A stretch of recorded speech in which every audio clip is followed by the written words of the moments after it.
దేవుని నామానికి మహిమ కలుగును గాక. మీ అందరికీ కూడా ప్రైజ్ లార్డ్. ఏంది నేనందరికీ తెలుసు. కానీ ఎలా అంటే తారగా. కానీ ఈ తార ఎవరో తెలిసింది. ఈ రోజు ఎలా మారిందో తెలుసా? తారా టెక్స్‌టైల్స్ అండి. నన్ను చాలా మంది ఒక మాట అడిగారు. మీరు ఒక షాప్‌లో పనిచేస్తారు కదా! అలాంటిది ఇంత పెద్ద షాప్‌కి ఎలా ఓనర్ అయ్యారని. ఈ షాప్‌కి ఓనర్ అయితే నేను కాదేనండి. నన్ను నిలబెట్టిన ఆ దేవుడు.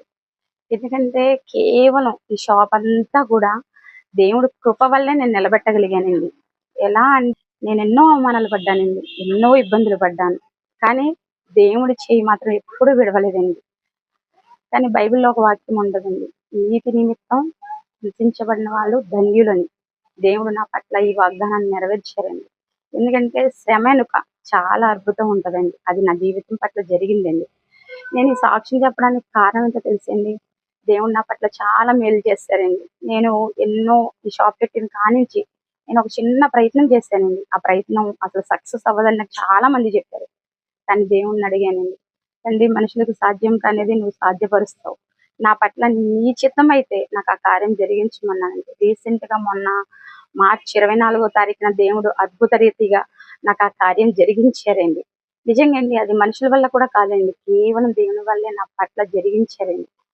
అయితే కొన్ని విషయాలు దేవుడి గురించి నా నా పట్ల జరిగిన అద్భుతాలు మీ అందరితో పంచుకోవాలనుకుంటున్నానండి. ఎందుకంటే నేను రక్షణ తీసుకున్న కానించి నాకు చాలా మంది క్రైస్తవులు ఏంటి, పాస్టర్స్ ఏంటి, చాలా మంది నాకు సపోర్ట్ చేశారండి. ఈ షాప్ పెట్టినప్పుడు ఏంటి, నన్ను చాలా మంది పాస్టర్స్ పరిచయం అయ్యారండి. ఎంతమంది అంటే ఇంచుమించు 10-15 మంది పాస్టర్స్ పరిచయం అయ్యారండి.